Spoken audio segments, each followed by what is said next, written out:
নমস্কাৰ বন্ধু বান্ধৱীসকল, অধ্যয়নলৈ আপোনালোকক স্বাগতম জনাইছোঁ।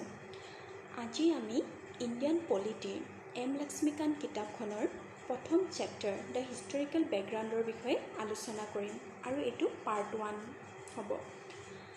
চাওক, এই চেপ্টাৰটোৰ যদি আমি এটা অভাৰভিউ দিবলৈ যাওঁ তেন্তে ব্ৰিটিছসকলে কেনেকৈ এক্টছ আৰু পলিচিছবোৰ আনি আমাৰ ভাৰতত আধিপত্য স্থাপন কৰিবলৈ সক্ষম হৈছিল তাৰ কথা উল্লেখ আছে। আৰু এই এক্টছ এণ্ড পলিচিছবোৰেই পাছলৈ আমাৰ ভাৰতীয় সংবিধান, যাক আমি ইণ্ডিয়ান কনষ্টিটিউশ্যন বুলি কওঁ, এই ভাৰতীয় সংবিধানখনৰ এটা ফাউণ্ডেশ্যন গঠন কৰিছিল। চাওক, ব্ৰিটিছসকল ভাৰতলৈ আহিছিলে 1600 চনত আৰু তেওঁলোকে ভাৰতলৈ ইষ্ট ইণ্ডিয়া কোম্পানী হিচাপে বেপাৰ বাণিজ্য কৰিবলৈ আহিছিলে।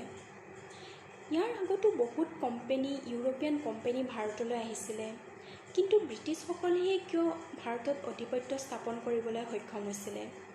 ইয়াৰ প্ৰধান কাৰণ হৈছে যিসকল ইউৰোপীয়ান কোম্পানী, পোনপ্ৰথমতে অহা কোম্পানীটো হৈছে পৰ্তুগীজ, তাৰপিছত ডাচ, ব্ৰিটিছ, ফ্ৰেঞ্চ, এনেকুৱা বহুত কোম্পানী আহিছিলে। এই সকলোবোৰক হৰুৱাই ব্ৰিটিছসকলে ভাৰতত আধিপত্য স্থাপন কৰিছিলে বা হৰুৱাবলৈ সক্ষম হৈছিলে। আৰু তেওঁলোকৰ কিন্তু প্ৰধান উদ্দেশ্য ভাৰতত আধিপত্য স্থাপন কৰিবলৈ বা ৰুল কৰাৰ উদ্দেশ্য নাছিলে। ইনিচিয়েলি তেওঁলোকৰ ইণ্টেনশ্যন আছিলে অকল ভাৰতত বেপাৰ বাণিজ্য কৰা। আৰু এই ট্ৰেড কৰিবলৈ ইষ্ট ইণ্ডিয়া কোম্পানীক কোনে পাৰ্মিশ্যন দিছিলে? কুইন এলিজাবেথে। তেওঁ ব্ৰিটেইনৰ কুইন আছিলে। কিন্তু ব্ৰিটিছসকলে কিয় ভাৰতত ট্ৰেড কৰিবলৈ বিচাৰিছিলে? কাৰণ সেইটো সময়ত Bharat spices, opium, silk, cotton এইবোৰত বহুত বেছি ফেমাছ আছিলে, যিবোৰৰ মেটেৰিয়েলছ ভাৰতত ব্ৰিটিছসকলে বা অন্যান্য ইউৰোপীয়ান কোম্পানীসকলে কম দামত কিনি ভাৰতৰ পৰা কম দামত কিনে মেটেৰিয়েলছবোৰ, আৰু ইউৰোপত গৈ তেওঁলোকে বেছি দামত বিক্ৰী কৰি বহুত বেছি টকা উপাৰ্জন কৰিছিলে। এতিয়া চাওঁ আহক, তেওঁলোকে কেনেকৈ ট্ৰেডিঙৰ পৰাই ৰুলিং, তেওঁলোকৰ এই যাত্ৰাটোৰ বিষয়ে অকণমান অভাৰভিউ অকণমান চাওঁ আহক। চাওক, যেতিয়া ব্ৰিটিছসকল ভাৰতলৈ আহিছিলে সেই সময়ত আমাৰ মোগল সম্ৰাট আছিলে আকবৰ। কিন্তু 1707 চনলৈকে যেতিয়া ঔৰংগজেবৰ মৃত্যুৰ পিছত তেওঁৰ যিবোৰ ছাকচেছৰ আছিলে, তেওঁৰ পিছৰ যিবোৰ মোগল সম্ৰাট আছিলে, সেই মোগল সম্ৰাটবোৰ কি আছিলে? উইক আছিলে। তেওঁলোকে যুদ্ধ বিগ্ৰহত ইমান বেছি ইণ্টাৰেষ্ট ৰখা নাছিলে। তেওঁলোকে এটা লাক্সাৰিয়াছ লাইফ এনজয় কৰি ভাল পাইছিলে। চ' তেওঁলোক উইক আছিলে। যেতিয়া আমাৰ চেণ্ট্ৰেল ফাউণ্ডেশ্যনটোৱে যেতিয়া আমাৰ উইক হ'ব, তেতিয়া কি হ'ব? চাওক, এডাল ফুলৰ মালা, সেই ফুলৰ মালাডালক কোনে ইণ্টিগ্ৰেট কৰি ৰাখে, কোনে ধৰি ৰাখে? ৰছীডালে। যেতিয়া এই ৰছীডালেই ছিঙি যাব তেতিয়া মালাবোৰ কি হ'ব? ফুলবোৰ কি হ'ব? ইফালে সিফালে বিয়পি পৰিব। চ' ভাৰতৰ কণ্ডিশ্যনটো তেনেকুৱা আছিলে। ভাৰতৰ যিটো পলিটিকেল ছিটুৱেশ্যন আছিলে সেইটো সময়ত, চ' ভাৰতৰ পলিটিকেল ছিটুৱেশ্যনটো তেনেকুৱা আছিলে। কোনো ষ্ট্ৰং ৰুলাৰ নাছিলে আৰু সৰু সৰু ষ্টেটবোৰত ভাৰতবৰ্ষখন ডিছইণ্টিগ্ৰেট হৈছিলে। আৰু সেই ডিছইণ্টিগ্ৰেট হোৱা ষ্টেটৰে কিছুমান এনেকুৱা লিডাৰ আছিলে বা নাবাব বুলি কৈছিলে তেওঁলোকক। সেই নাবাববোৰে নিজকে ৰজাৰ দৰেই ভাবিছিলে। চ' চেণ্ট্ৰেলত কোনো পাৱাৰ নাছিলে আৰু তাৰে সুবিধা লৈছিলে ব্ৰিটিছসকলে সুবিধা লৈছিলে। আৰু সেই অনুসৰি ভাৰতত এখন ব্ৰিটিছ আৰু আমাৰ ভাৰতৰ মাজত এখন যুদ্ধ হয়, যাক আমি বেটেল অফ বক্সাৰ বুলিও কওঁ। আৰু এই বেটেল অফ বক্সাৰ হৈছিলে 1764-ত। মনত ৰাখিব, 1764-ত বেটেল অফ বক্সাৰ হৈছিলে। তাৰ আগতো এখন বেটেল হৈছিলে, যাক আমি বেটেল অফ প্লাচি বুলি কওঁ। কিন্তু বেটেল অফ প্লাচিতকৈ বেটেল অফ বক্সাৰ বেছি ইম্পৰ্টেণ্ট হয়, কাৰণ এইখনেই ফাউণ্ডেশ্যন ৰাখে ব্ৰিটিছৰ ভাৰতত শাসন কৰাৰ ফাউণ্ডেশ্যন ৰাখে বেটেল অফ বক্সাৰ কেনেকৈ ৰাখে চাওক সেইটো সময়ত ব্ৰিটিছৰ ফালৰ পৰা আছিলে ৰবাৰ্ট ক্লাইভ আৰু আমাৰ ভাৰতৰ ফালৰ পৰা আছিলে মোগল সম্ৰাট আছিলে সেইটো টাইমত শ্বাহ আলম আৰু নবাব অফ বেংগল আৰু নবাব অফ অৱধ। এই তিনিটা শক্তি লগ লাগি ব্ৰিটিছৰ হাতত পৰাজয় হৈছিলে আৰু এই পৰাজয়ৰ ফলত তেওঁলোকে এখন ট্ৰিটি ছাইন কৰিছিলে ভাৰতৰ লগত, শ্বাহ আলমৰ লগত, মোগল সম্ৰাট শ্বাহ আলমৰ লগত ট্ৰিটি ছাইন কৰিছিলে আৰু সেই ফেমাছ ট্ৰিটিখনৰ নাম হৈছে ট্ৰিটি অফ এলাহাবাদ, যিখন 1765 ছাইন কৰা হৈছিলে। আৰু এই ট্ৰিটি অফ এলাহাবাদ মতে শ্বাহ আলমে ব্ৰিটিছ কোম্পেনীক, ইষ্ট ইণ্ডিয়া কোম্পেনীক কি কৰিছিল, দিৱানী ৰাইটছ প্ৰভাইড কৰিছিলে। দিৱানী ৰাইটছ ক'ত ক'ত প্ৰভাইড কৰিছিলে চাওক, বেংগল, বিহাৰ আৰু উৰিষ্যাত। এই তিনিখন এৰিয়াত, এই তিনিখন ঠাইত দিৱানী ৰাইটছ পাইছিলে। এতিয়া দিৱানী ৰাইটছ মানে কি হয়? দিৱানী ৰাইটছ মানে হৈছে ৰেভিনিউ কালেকশ্যন ৰাইট। যেতিয়া এটা এৰিয়াত আপুনি টেক্স কালেক্ট কৰিব পাৰে তো সেই এৰিয়াটো আপোনাৰ কণ্ট্ৰলত আহি যায়। ঠিক সেইদৰে ব্ৰিটিছসকলৰ কণ্ট্ৰলত আহিছিলে এই বেংগল, বিহাৰ আৰু উৰিষ্যা। চ' এতিয়া চাব 1857 চনৰ চিপাহী বিদ্ৰোহৰ কথা আমি সকলোৱে জানো। চ' এই চিপাহী বিদ্ৰোহ যেতিয়া হৈছিলে তেতিয়া ভাৰতৰ প্ৰতি যিটো ব্ৰিটিছসকলৰ ধাৰণা আছিলে যে ভাৰত দুৰ্বল হয়, তেতিয়া এই চিপাহী বিদ্ৰোহে প্ৰমাণ কৰি দেখাইছিলে যে আমি দুৰ্বল নহয়, আমি ব্ৰিটিছৰ অধীনত থাকিব নিবিচাৰোঁ। গতিকে 1858 কি হয়, আচলতে 57 হয়, ৱেক অফ চিপয় মিউটিনি। আৰু ইয়াৰ পিছত কি হয়, British crown assume direct responsibility for the governance of India. এই লাইনটো বুজিবলৈ হ'লে আমি ইয়াৰ নেক্সট শ্লাইডত যাব বিচাৰিছোঁ। চাওক 1773 পৰাই 1858লৈকে, মানে আফটাৰ বেটেল অফ বক্সাৰৰ পিছত পৰাই চিপাহী বিদ্ৰোহ, চিপয় মিউটিনিলৈকে এইখিনি আছিলে কোম্পেনীৰ ৰুল, য'ত মানে ইষ্ট ইণ্ডিয়া কোম্পেনী ৰুল কৰিছিলে ভাৰতত। চিপাহী বিদ্ৰোহৰ পিছত ভাৰত স্বাধীন নোহোৱালৈকে ক্ৰাউন ৰুল মানে হৈছে গোটেই ৰুলটো কোনে লয়, ব্ৰিটেইনে লৈ লয়। ঠিক আছে, ইয়াৰ কাৰণ আছে। ইয়াৰ কাৰণবোৰ জানিবলৈ হ'লে আমি এই ব্ৰিটিছে যিবোৰ এক্টছ পলিচিছ আনিছিলে ভাৰতত সেইবোৰৰ বিষয়ে আমি জানিব লাগিব। ইয়াৰ পৰাই আমাৰ পলিটিকেল যিটো পলিটি আছে সেই বিষয়টো আৰম্ভ হয়। আগৰখিনি আমি হিষ্ট্ৰী পঢ়িলোঁ, এতিয়া আমাৰ পলিটি ছাবজেক্টটো ষ্টাৰ্ট হৈছে। এতিয়া চাওক, প্ৰথম হৈছে দ্য কোম্পেনী ৰুল, যিটো 1773 পৰা 1858লৈকে চলিছিলে। চ' প্ৰথম এক্টখন আনিছিলে ব্ৰিটিছ গভৰ্ণমেণ্টে, ৰেগুলেটিং এক্ট অফ 1773। প্ৰথম লাইনটো চাওক, it was the first step taken by British government to control and regulate the affairs of the East India company in India. এই ৰেগুলেটিং এক্টখন কিয় আনিছিলে? ইষ্ট ইণ্ডিয়া কোম্পানীক কণ্ট্ৰল আৰু ৰেগুলেট কৰিবলৈ। কিন্তু কি দৰকাৰ হৈছিলে ইষ্ট ইণ্ডিয়া কোম্পানীক কণ্ট্ৰল আৰু ৰেগুলেট কৰিব? কাৰণ মই আগতেও কৈছোঁ, যিসকল ইউৰোপিয়ান কোম্পানী, যিসকল লোক ভাৰতলৈ বেপাৰ বাণিজ্য কৰিবলৈ আহে, তেওঁলোকে বহুত বেছি পইচা ভাৰতৰ পৰাই লৈ যায়। এটা ড্ৰেইন অফ ৱেল্থ হৈছিলে আমাৰ। ঠিক আছে, চ' এই কোম্পানী লাহে লাহে কি হৈছিলে, ইষ্ট ইণ্ডিয়া কোম্পানীৰ কৰপশ্যন বাঢ়িছিলে ভাৰতত।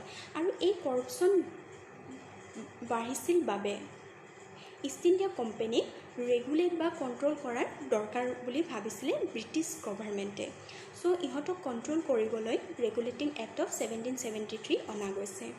নেক্সট লাইনটো চাওক, laid the foundation of central administration in India.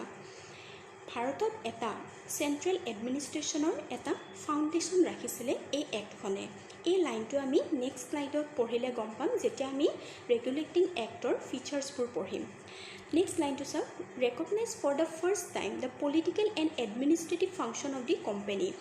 কোম্পানীৰ যিবোৰ পলিটিকেল ফাংচনছ আছিলে, পলিটিকেল ফাংচন হৈছে ল মেকিং। ঠিক আছে, ল বনাই ভাৰতত কেনেকৈ লবোৰ বনাব, আৰু এডমিনিষ্ট্ৰেটিভ মানে লবোৰ কেনেকৈ ইমপ্লিমেণ্ট কৰিব, সেই ফাংচনবোৰ কি কৰা হৈছিলে, ৰেকগনাইজ কৰা হৈছিলে এই ৰেগুলেটিং এক্ট অফ 1773 জৰিয়তে। এতিয়া চাওক নেক্সট ফিচাৰ্ছবোৰ চাওঁ আহক। চাওক প্ৰথম লাইনটোত কি দিয়া হৈছে, গভৰ্ণৰ অফ বেংগলক কি বুলি কোৱা হৈছিলে, গভৰ্ণৰ জেনেৰেল অফ বেংগল। আৰু গভৰ্ণৰ অফ বম্বে আৰু মাদ্ৰাজক কি কৰা হৈছিলে, ছাবঅৰ্ডিনেট কৰা হৈছিলে গভৰ্ণৰ জেনেৰেল অফ বেংগলৰ আণ্ডাৰত ৰখা হৈছিলে। চ' এই দুটা লাইনৰ পৰাই বুজা যায় যে তেওঁলোকে এটা চেণ্ট্ৰেল এডমিনিষ্ট্ৰেশ্যনৰ ফাউণ্ডেশ্যন ৰাখিছিলে। আৰু ফাৰ্ষ্ট গভৰ্ণৰ জেনেৰেল কোন আছিলে, ৱাৰেন হেষ্টিংছ আছিলে, মনত ৰাখিব। আৰু এই গভৰ্ণৰ জেনেৰেলক এছিষ্ট কৰিবলৈ, দিহা পৰামৰ্শ দিবলৈ এখন এক্সিকিউটিভ কাউন্সিল গঠন কৰা হৈছিলে, য'ত 4জন মেম্বাৰ্ছ আছিলে। কিন্তু এই সকলো মেম্বাৰ্ছবোৰ ব্ৰিটিছসকল আছিলে, ইণ্ডিয়ানছ নাছিলে। নেক্সট লাইনটো চাওক, establishment of supreme court in Calcutta. কেলকাতাত 1774ত সুপ্ৰিম কোৰ্ট গঠন কৰা হৈছিলে, যিয়ে মানে চিভিল মেটাৰ্ছবোৰ চাইছিলে, ক্ৰিমিনেল মেটাৰবোৰ চোৱা নাছিলে, অকল চিভিল মেটাৰ্ছবোৰ চাইছিলে, ঠিক আছে। আৰু এতিয়া আমাৰ সুপ্ৰিম কোৰ্টখন ক'ত আছে, নিউ দিল্লীত আছে। তেতিয়া ক'ত আছিলে, কেলকাতাত আছিলে, ঠিক আছে। প্ৰথম কেলকাতাত আছিলে আৰু এইখন ৰেগুলেটিং এক্ট অফ 1773 অধীনত অনা গৈছিলে। আৰু সেই সময়ত এজন চিফ জাষ্টিছ আছিলে আৰু 3জন আদাৰ জাজ আছিলে, মনত ৰাখিব। এইটো কুৱেশ্যনো UPSCত চাগে সুধিছে, মোৰ ইমান মনত নাই, কিন্তু সোধা গৈছে যেন এটা অনুভৱ হৈছে, আপোনালোকে চাই ল'ব। আৰু এই এক্টখনৰ জৰিয়তে প্ৰহিবিট মানে বাধা দিয়া হৈছিলে, যাতে কোনো ইষ্ট ইণ্ডিয়া কোম্পানীৰ কোনো ব্যক্তিয়ে প্ৰাইভেট ট্ৰেড কৰিব নোৱাৰে, প্ৰাইভেট মানে নিজাকৈ ট্ৰেড কৰিব নোৱাৰে, ইষ্ট ইণ্ডিয়া কোম্পানীৰ আণ্ডাৰত ট্ৰেড কৰিব লাগিব। আৰু লগতে কোনো ঘোষ ল'ব নোৱাৰে, ঘোষ বা গিফ্টছ ল'ব নোৱাৰে, ঠিক আছে। নেক্সট চাওক, এটা বডি গঠন কৰা হৈছিলে যাৰ নাম হৈছে কোৰ্ট অফ ডাইৰেক্টৰ্ছ। আৰু কোৰ্ট অফ ডাইৰেক্টৰ্ছৰ হাতত কি পাৱাৰ্ছ আছিলে, ৰেভিনিউ, চিভিল, মিলিটেৰী, এই 3টা পাৱাৰ্ছ বা ৰাইটছ কাৰ হাতত আছিলে, কোৰ্ট অফ ডাইৰেক্টৰ্ছৰ হাতত আছিলে। আৰু এই কোৰ্ট অফ ডাইৰেক্টৰ্ছটো এটা গভৰ্ণিং বডি আছিলে ইষ্ট ইণ্ডিয়া কোম্পানীৰ, যিয়ে মানে বা ডিচিশ্যন মেকিং বডি বুলি ক'লেও আমি ভুল নহ'ব। ইষ্ট ইণ্ডিয়া কোম্পানীৰ যিমানখিনি ডিচিশ্যন ল'ব লাগে সেই সকলো ডিচিশ্যনবোৰ কোনে লৈছিলে, কোৰ্ট অফ ডাইৰেক্টৰে লৈছিলে, মানে ইষ্ট ইণ্ডিয়া কোম্পানীক এটা লিড কৰিছিলে। আৰু এই কোৰ্ট অফ ডাইৰেক্টৰটো ষ্টেটমেণ্টত সুধিব পাৰে UPSC। এই কোৰ্ট অফ ডাইৰেক্টৰটো আমাৰ ভাৰতত নাছিলে, লণ্ডনত আছিলে, মনত ৰাখিব। ইয়াতে এটা নোট দিছোঁ চাওক, ৰেগুলেটিং এক্ট অফ 1773 যেতিয়া আনিছিলে তাত কিছুমান মানে ভুল পোৱা গৈছিলে বা কিছুমান দুখ আছিলে। সেই ভুলবোৰ ৰেক্টিফাই কৰিবলৈ, শুধৰাবলৈ এখন এক্ট অনা গৈছিলে, যাক আমি এক্ট অফ ছেটেলমেণ্ট বুলিও কওঁ, বা এমেণ্ডিং এক্ট অফ 1781। আপোনালোকে অকল এইখিনি কথা মনত ৰাখিলে হৈ যাব, বা এক্ট অফ 1781 চোৱা দৰকাৰ নাই, কাৰণ আজিলৈকে পৰীক্ষাত সোধা নাই। নেক্সট এক্ট আছিলে পিটছ ইণ্ডিয়া এক্ট অফ 1784। সেইটো সময়ত ব্ৰিটিছৰ প্ৰাইম মিনিষ্টাৰ উইলিয়াম পিটছ আছিলে, আৰু এই উইলিয়াম পিটছৰ নামেদি পিটছ ইণ্ডিয়া এক্ট 1784 অনা হৈছিলে। পিটছ ইণ্ডিয়া এক্টৰ এটা বহুত ইম্পৰ্টেণ্ট পইণ্ট কি হয় চাওক, যিখিনি টেৰিটৰিজ ব্ৰিটিছসকলে আমাৰ ভাৰতত একুৱাৰ কৰিছিলে, বা ভাৰতত তেওঁলোকে যিখিনি টেৰিটৰিজ তেওঁলোকে লৈছিলে, সেই টেৰিটৰিজবোৰক ব্ৰিটিছ পজিশ্যন ইন ইণ্ডিয়া, ব্ৰিটিছৰ সম্পত্তি, ভাৰতত ব্ৰিটিছৰ সম্পত্তি বুলি তেওঁলোকে ঘোষণা কৰিছিলে পিটছ ইণ্ডিয়া এক্টৰ জৰিয়তে। ইয়াৰ আগত তেওঁলোকে ঘোষণা কৰা নাছিলে, আগতে চিম্পল টেৰিটৰিজ বুলি কৈছিলে, কিন্তু যিবোৰ টেৰিটৰিজ ব্ৰিটিছসকলে একুৱাৰ কৰিছিলে ভাৰতত, সেই টেৰিটৰিজসকলক ব্ৰিটিছ পজিশ্যন ইন ইণ্ডিয়া বুলি কৈছিলে। নেক্সট চাওক, British government was given the supreme control over companies affairs and it administration in India. কোম্পানীৰ যিবোৰ এফেয়াৰ্ছ আছিলে, পলিটিকেল এফেয়াৰ্ছ বা এডমিনিষ্ট্ৰেশ্যনৰ যিবোৰ কাম কৰিছিলে, সেই সকলো কণ্ট্ৰল কোনে কৰিছিলে, ব্ৰিটিছ গভৰ্ণমেণ্টে কৰিছিলে ব্ৰিটেইনৰ পৰাই, কিন্তু ভাৰতত আছিলে ইষ্ট ইণ্ডিয়া কোম্পানী। এতিয়া ফিচাৰ চাওঁ আহক এই এক্টখনৰ। ই কি কৰিছিলে, distinguish between commercial and political function of the company. কোম্পানীৰ যিটো কমাৰ্চিয়েল ফাংচন আছিলে, বেপাৰ বাণিজ্যৰ যিবোৰ কাম আছিলে সেইবোৰ বেলেগ কৰিছিলে, আৰু পলিটিকেল ফাংচন যিবোৰ ল' বনাইছিলে, ল'বোৰ ইমপ্লিমেণ্ট কৰিছিলে, সেই ফাংচনবোৰ বেলেগ কৰি দিছিলে। আৰু আৰু এটা নতুন বডি গঠন কৰা হৈছিলে। আগৰ বডিটো আছিলে কি কোৰ্ট অফ ডাইৰেক্টৰ, যিটো ৰেগুলেটিং এক্ট অফ 1773 বনোৱা হৈছিলে। আৰু এটা নতুন বডি গঠন কৰা হৈছিলে, নাম হৈছে বৰ্ড অফ কণ্ট্ৰল। আৰু এই কোৰ্ট অফ ডাইৰেক্টৰৰ কাম হৈছে অকল কমাৰ্চিয়েল এফেয়াৰ্ছ চোৱা। আগতে কি আছিলে, চিভিল, ৰেভিনিউ, মিলিটাৰী, সেই সকলো ৰাইটছ দিছিলে। কিন্তু এই ৰাইটছবোৰ তেওঁলোকৰ পৰাই লৈ, এই বডিটোৰ পৰাই লৈ এটা নতুন বডিক দিয়া হৈছিলে বৰ্ড অফ কণ্ট্ৰল, যাক পলিটিকেল এফেয়াৰ্ছ দিয়া হৈছিলে। ইয়াক ডুৱেল গভৰ্ণমেণ্ট বুলিও কোৱা যায়, মনত ৰাখিব। নেক্সট আহক চাৰ্টাৰ এক্ট অফ 1813। এই এক্টখনৰ বিষয়ে APSC 2019 মেইনছত প্ৰশ্ন সুধিছিলে। ঠিক আছে, চ' এইখন এক্টটো প্ৰত্যেকখন এক্টে ইম্পৰ্টেণ্ট হয়, ভালকৈ পঢ়িব। চ' এই এক্টখনৰ ফিচাৰ্ছবোৰ চাওঁ আহক। যিটো ইষ্ট ইণ্ডিয়া কোম্পানীৰ মন'পলি আছিলে ভাৰতবৰ্ষত, সেই মন'পলিবোৰ শেষ কৰা হৈছিলে। মন'পলি মানে কি হয়, অকল ভাৰতত ট্ৰেড অকল ব্ৰিটিছসকলেহে কৰিব পাৰিব, বেলেগে কৰিব নোৱাৰে, সেইটো হৈছে মন'পলি। কিন্তু trade with China and T, যিটো চাইনা আৰু টিৰ যিটো ট্ৰেড আছিলে, সেইটোত মন'পলি কৰা নাছিলে। সেইটো মানে বেলেগেও কৰিব পাৰিব, এনেকুৱা আছিলে। আৰু খ্ৰীষ্টিয়ান মিছনেৰীসকলক ভাৰতলৈ অহাৰ সুবিধা প্ৰদান কৰিছিলে এই এক্টখনৰ জৰিয়তে। খ্ৰীষ্টিয়ান মিছনেৰীসকলৰ ভাৰতলৈ অহাৰ উদ্দেশ্য এটাই আছিলে যে ৱেষ্টাৰ্ণ এডুকেশ্যন ইণ্ডিয়াত স্প্ৰেড কৰা, আমাৰ ভাৰতবৰ্ষত ৱেষ্টাৰ্ণ এডুকেশ্যন অনা। এতিয়া ব্ৰিটিছসকলৰনো কি ইমান মন গ'ল ৱেষ্টাৰ্ণ এডুকেশ্যন ভাৰতবৰ্ষলৈ আনিবলৈ? চাওক, ব্ৰিটিছসকল বহুত বেছি বুদ্ধিয়ক আছিলে। তেওঁলোকৰ কাম কাজত যাতে আমাৰ ভাৰতৰ যিবোৰ মানে এডুকেটেড লোক আছিলে, তেওঁলোকক ইনভলভ কৰিবলৈ, তেওঁলোকৰ কাম কাজত খটুৱাবলৈ তেওঁলোকক ইংৰাজী শিক্ষাটো দিবই লাগিব। সেইখিনি ব্ৰিটিছসকলে ভালদৰে গম পাইছিলে। আৰু এই ইংৰাজী শিক্ষা দিবলৈ তেওঁলোকে ৱেষ্টাৰ্ণ এডুকেশ্যন আনিছিলে। ভাৰতৰ ইম্প্ৰুভমেণ্টৰ কাৰণে অনা নাছিলে, এডুকেশ্যন ছিষ্টেমৰ কাৰণে। কিন্তু এইখিনিয়ে বহুত বেছি হেল্প কৰিছিলে। আৰু আমি যে আজিকালি ইংলিছ পঢ়োঁ, ইংলিছ মাৰোঁ, ঠিক আছে, গতিকে এই এক্টখনৰ জৰিয়তে আমি মানে ইংৰাজী পঢ়িবলৈ বা ইংৰাজী ক'বলৈ সুবিধা পাইছোঁ। ঠিক আছে। আৰু ব্ৰিটিছসকলে ভাৰতত মানে কিমান কি খৰচ কৰিব, সেইখিনি তেওঁলোকে এখন বাজেট বনাইছিলে। আৰু সেই বাজেটখনত 1 লাখ টকা এডুকেশ্যন ছিষ্টেমত যাতে খৰচ হয়, তাৰ বাবে কি কৰিছিলে, বাজেটখনত ৰাখিছিলে 1 লাখ টকা, ভাৰতৰ যাতে এডুকেশ্যন ছিষ্টেমটো ইম্প্ৰুভ হয়। আৰু এই ৱেষ্টাৰ্ণ এডুকেশ্যন তেওঁলোকে যে আনিছিলে, তাৰ জৰিয়তে বহুতখিনি আমাৰ ভাৰতত ইউনিভাৰ্চিটিজ, কলেজ এইবোৰ বহুত বেছি স্থাপন হৈছিলে।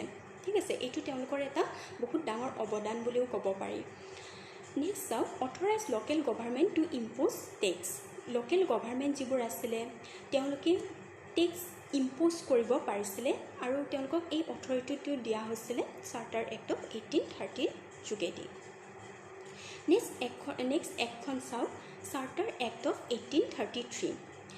এই চাৰ্টাৰ এক্ট অফ 1833 জৰিয়তে তেওঁলোকে কি কৰিছিলে, এটা final step towards centralisation of British India. এইটো এটা ফাইনেল ষ্টেপ আছিলে ভাৰতত ব্ৰিটিছ শাসনটো চেণ্ট্ৰেলাইজ কৰা। কেনেকৈ গম পাব চাওক, ইয়াৰ ফিচাৰ্ছবোৰ পঢ়িলে আপোনালোকে গম পাব, এটা অনুমান কৰিব পাৰিব কেনেকৈ ভাৰতত চেণ্ট্ৰেলাইজেশ্যন আনিছিলে তেওঁলোকে। চাওক, প্ৰথম লাইনটোতে আপোনালোকে গম পাব, গভৰ্ণৰ জেনেৰেল অফ বেংগল যিটো আছিলে, সেইটো সময়ত বেংগলখন বহুত বেছি ডাঙৰ আছিলে। এতিয়াৰ বাংলাদেশখন সেইটো সময়ত বেংগলতে পৰিছিলে, বহুত বেছি ডাঙৰ এৰিয়া আছিলে। চ' বেংগলত আধিপত্য স্থাপন কৰা মানে গোটেই ভাৰতবৰ্ষতে মানে তেওঁলোকে আধিপত্য স্থাপন কৰাৰ দৰেও হৈছিলে। এতিয়া চাওক, গভৰ্ণৰ জেনেৰেল অফ বেংগলক কি কৰা হৈছিলে, গভৰ্ণৰ জেনেৰেল অফ ইণ্ডিয়া বুলি ঘোষণা কৰিছে। চ' বুজি পাইছেই চাগে, চেণ্ট্ৰেলাইজেশ্যন আহিছিলে পূৰা ইণ্ডিয়াত। আৰু ফাৰ্ষ্ট কোন আছিলে, উইলিয়াম বেণ্টিক। উইলিয়াম বেণ্টিক ছাৰক এটা বহুত ডাঙৰ ইভেণ্টৰ লগত তেওঁ জড়িত হৈ আছে। আপোনালোকে হয়তো হিষ্ট্ৰী যোনে পঢ়িছে, মডাৰ্ণ ইণ্ডিয়ান হিষ্ট্ৰী, তেওঁলোকে হয়তো জানিব যে উইলিয়াম বেণ্টিকৰ নামটো শুনিছে। উইলিয়াম বেণ্টিক আৰু আমাৰ বহুত সন্মানীয় ব্যক্তি ৰাজা ৰামমোহন ৰয়, এই দুজন ব্যক্তি লগ লাগি 1826 চনত তেওঁলোকে যিটো আমাৰ ভাৰতত সতীদাহ প্ৰথা চলি আহিছিলে ঋগবেদিক পিৰিয়ডৰ পৰাই যিটো সতীদাহ প্ৰথা চলি আহিছিলে সেই সতীদাহ প্ৰথাটো বন্ধ কৰিবলৈ সক্ষম হৈছিলে। সতীদাহ প্ৰথা মানে কি হৈছে, যেতিয়া স্বামীজন ঢুকাব, যেতিয়া তেওঁ জ্বলি থাকিব, সেই একেখন চিতাতে মানে তেওঁ জীৱিত পত্নীকো জ্বলাই দিয়া হৈছিলে। চ' এই ছিষ্টেমটো বন্ধ কৰিছিলে উইলিয়াম বেণ্টিক আৰু ৰাজা ৰামমোহন ৰয়। নেক্সট চাওক, deprive the governor of Bombay and Madras of there legislative power. যিখিনি লেজিছলেটিভ পাৱাৰ মানে হৈছে ল মেকিং পাৱাৰ, লজ বনাব পৰা পাৱাৰ। আগতে কি আছিলে, বম্বে আৰু মাদ্ৰাছে ল বনাব পাৰিছিলে। যেতিয়া গোটেই পাৱাৰখিনি গভৰ্ণৰ জেনেৰেল অফ ইণ্ডিয়াৰ হাতত গৈছিলে, তেতিয়া তেওঁলোকৰ পৰাই এই পাৱাৰবোৰো কাঢ়ি লোৱা হৈছিলে।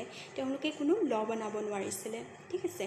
নেক্সট চাওক, ইষ্ট ইণ্ডিয়া কোম্পানী এটা পিয়'ৰ এডমিনিষ্ট্ৰেটিভ বডি হৈছিলে। গতিকে ইষ্ট ইণ্ডিয়া কোম্পানী এটা কি হৈছিলে, পিয়'ৰ আমি এডমিনিষ্ট্ৰেটিভ বডি বুলিও ক'ব পাৰোঁ। কাৰণ গোটেই ভাৰতত ল বনোৱা পাৱাৰ কাৰ হাতত আহিছিলে, গভৰ্ণৰ জেনেৰেল অফ ইণ্ডিয়া মানে ইষ্ট ইণ্ডিয়া কোম্পানীৰ হাতত আহি গৈছিলে।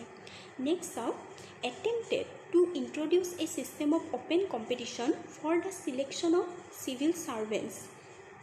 এই লাইনটো বহুত বেছি ইম্পৰ্টেণ্ট হৈ যায়। ইয়াত এটা এটেম্প কৰা হৈছিলে, মানে চেষ্টা কৰা হৈছিলে যে ভাৰতত এটা অ'পেন কম্পিটিশ্যন আনক চিভিল ছাৰ্ভেণ্টৰ। আমি যিটো আজিকালি UPSC পৰীক্ষা দিওঁ বা state public service commission examination দিওঁ, তাৰে এটা মানে লাহে লাহে মানে এটা ফাউণ্ডেশ্যন গঠন হ'বলৈ চেষ্টা এটা কৰা হৈছিলে। ইয়াতে UPSC এটা ষ্টেটমেণ্ট চেঞ্জ কৰি দিব পাৰে, ইণ্ট্ৰডিউচ কৰি দিব পাৰে ডাইৰেক্ট, এটেম্প্ট নিদি। গতিকে ইণ্ট্ৰডিউচ কৰা নাছিলে, এটা চেষ্টাহে কৰা হৈছিলে। কিন্তু কোৰ্ট অফ ডাইৰেক্টৰে ইয়াক বাধা দিছিলে যে নোৱাৰে বুলি মানে কৈছিলে। ঠিক আছে, কিছুমান কাৰণ আছিলে চাগে। নেক্সট আহিছে চাৰ্টাৰ এক্ট অফ 1853। নেক্সট এক্টখন ইয়াতে চাওঁ আহক কি কি ফিচাৰ্ছ আছে। প্ৰথম ফিচাৰ্ছটো হৈছে legislative and executive function of governor general council was separated. যিটো গভৰ্ণৰ জেনেৰেল কাউঞ্চিল গঠন কৰা হৈছিলে ৰেগুলেটিং এক্ট অফ 1773 জৰিয়তে, য'ত 4জন এক্সিকিউটিভ মেম্বাৰ ৰখা হৈছিলে। মনত আছেনে? ঠিক আছে, 4জন এক্সিকিউটিভ মেম্বাৰ ৰখা হৈছিলে গভৰ্ণৰ জেনেৰেলক এছিষ্ট কৰিবলৈ। গতিকে এই গভৰ্ণৰ জেনেৰেলৰ কাউঞ্চিলৰ যিটো লেজিছলেটিভ ফাংচন, যিটো ল বনোৱা ফাংচন আৰু এক্সিকিউটিভ ফাংচন যিয়ে লটো ইমপ্লিমেণ্ট কৰে, সেই ফাংচনটো কি কৰা হৈছিলে, ছেপাৰেট কৰা হৈছিলে। Next 6 new members added to governor generals council. Governor general কাউঞ্চিলত 6জন নতুন মেম্বাৰ কি কৰা হৈছিলে, এড কৰা হৈছিলে। আৰু একেবাৰে লাষ্টৰ লাইনটো চাওকচোন, এই দুটা লাইনৰ এটা কানেকশ্যন আছে। Introduce for the first time local representation in Indian legislative council. যিটো আমাৰ ইণ্ডিয়ান লেজিছলেটিভ কাউঞ্চিল আছে, সেই লেজিছলেটিভ কাউঞ্চিলত প্ৰথমবাৰৰ বাবে এই এক্টখনৰ জৰিয়তে লোকেল ৰিপ্ৰেজেণ্টেটিভ ৰিক্ৰুইট কৰিছিলে। আৰু এই আউট অফ 6 মেম্বাৰ, এই যিজন 6জন মেম্বাৰ্ছ আছিলে গভৰ্ণৰ জেনেৰেল কাউঞ্চিলত, তাৰে 4জন মেম্বাৰ লোকেল গভাৰ্ণমেণ্টৰ পৰাই কি কৰা হৈছিলে, এপইণ্টমেণ্ট কৰা হৈছিলে। আৰু এই লোকেল গভাৰ্ণমেণ্ট ক'ৰ পৰাই তেওঁলোকক এপইণ্ট কৰা হৈছিলে, মাদ্ৰাছ, বম্বে, বেংগল আৰু আগ্ৰা। মনত ৰাখিব, এই 4খন ৰাজ্যৰ পৰাই তেওঁলোকক এপইণ্ট কৰা হৈছিলে। এতিয়া ছেকেণ্ড লাইনটো চাওক, introduce an open competition for the selection and recruitment of civil servant. ইয়াতে এইখন এক্টতহে ইণ্ট্ৰডিউচ কৰা হৈছিলে চিভিল ছাৰ্ভেণ্টবোৰক চিলেকশ্যন কৰিবলৈ। আৰু সেইটো টাইমত আমাৰ ভাৰতবৰ্ষত পৰীক্ষা হোৱা নাছিলে। সেইটো টাইমত কি হৈছিলে, ব্ৰিটেইনত পৰীক্ষা দিব লগা হৈছিলে, সেইটোকো ইংৰাজী ভাষাত। ঠিক আছে। আৰু ইয়াৰ বাবে এখন কমিটি গঠন কৰা হৈছিলে, বহুত ফেমাছ হয় কমিটিখন, মাকাউলে কমিটি। কেতিয়া গঠন কৰা আছিলে, 1854। ঠিক আছে, এইটো ইম্পৰ্টেণ্ট হৈ যায়। মাকাউলে কমিটি কিহৰ লগত জড়িত হয় বুলি সুধিলে, ৰিক্ৰুইটমেণ্ট অফ চিভিল ছাৰ্ভেণ্টছ। মনত ৰাখিব। নেক্সট লাইনটো চাওক, এক্সটেণ্ডেড দ্য কোম্পেনীজ ৰুল। কোম্পেনীৰ ৰুলবোৰ আৰু এক্সটেণ্ড কৰা হৈছিলে। And allowed it to retain the possession of Indian territories. আৰু তেওঁলোকে ইণ্ডিয়ান টেৰিটৰিজবোৰ মানে আৰু বেছি একুৱাৰ কৰিব পৰা পাৱাৰটো তেওঁলোকক দিয়া হৈছিলে। কিন্তু ইয়াতে কি হৈছিলে, আগৰ যিবোৰ এক্টছ আৰু পলিচিছ আনিছিলে তাতে তেওঁলোকে ঘোষণা কৰি দিছিলে যে 20 বছৰৰ কাৰণে 20 বছৰৰ কাৰণে আপোনালোকে ভাৰতত শাসন কৰিব। কিন্তু ইয়াতে কোনো টাইম পিৰিয়ড ৰখা নাছিলে যে ইষ্ট ইণ্ডিয়া কোম্পানী আৰু কেইবছৰলৈকে থাকিব। ঠিক আছে, আৰু এইটোৱে এটা দেখায় যে, এইটো এটা ছিগনিফাই কৰে যে ভাৰতত ইষ্ট ইণ্ডিয়া কোম্পানীৰ শাসন আৰু লাহে লাহে শেষ হ'বলৈ আৰম্ভ কৰিছে।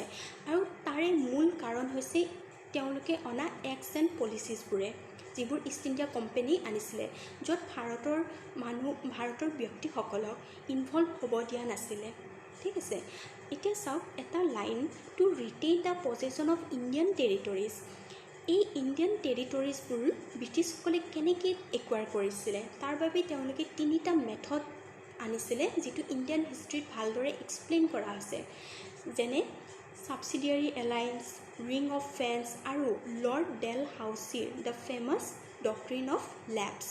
এই 3খন আইন আনি তেওঁলোকে ভাৰতত টেৰিটৰিজ একুৱাৰ কৰাৰ মানে এটা প্ৰচেছ ৰাখিছিলে। আৰু এইবোৰতে কি হৈছিলে, ভাৰতৰ যিবোৰ ব্যক্তিসকল আছিলে, ৰজা মহাৰাজা, নবাব আছিলে, তেওঁলোকে ব্ৰিটিছ শাসনৰ প্ৰতি বহুত বেছি মানে খং উঠিছিলে, ভাল পোৱা নাছিলে। আৰু তাৰ ফলস্বৰূপে কি হৈছিলে, দ্য ৰিভল্ট অফ 1857, য'ত আমি ঝান্সীৰ ৰাণী ছেক্ৰিফাইচৰ বিষয়ে আমি ইণ্ডিয়ান হিষ্ট্ৰীত পঢ়োঁ। তেওঁ আমাৰ ভাৰতৰ মাতৃভূমিৰ কাৰণে যিখিনি ছেক্ৰিফাইচ কৰিছিলে সেইখিনি বহুত বেছি উল্লেখনীয়। ঠিক আছে, আৰু মংগল পাণ্ডেৰ বিষয়ে আমি পঢ়োঁ, এইবোৰ ইণ্ডিয়ান হিষ্ট্ৰীত পঢ়োঁ।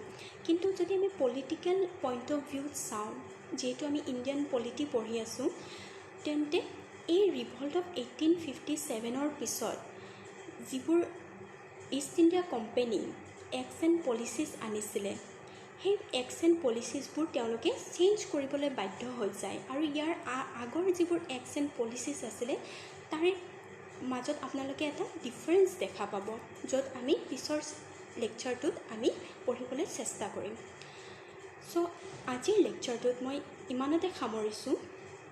আশা কৰোঁ আপোনালোকে ভিডিঅ'টো ভাল পাব, আৰু মোৰ যদি কিবা ভুল হৈছে এইখিনিতে কওঁতে, তেন্তে আপোনালোকে মোক ভুলটো কমেণ্ট ছেকশ্যনত প্লিজ দেখাই দিব, যাতে ময়ো কিবা শিকিবলৈ পাওঁ। ধন্যবাদ।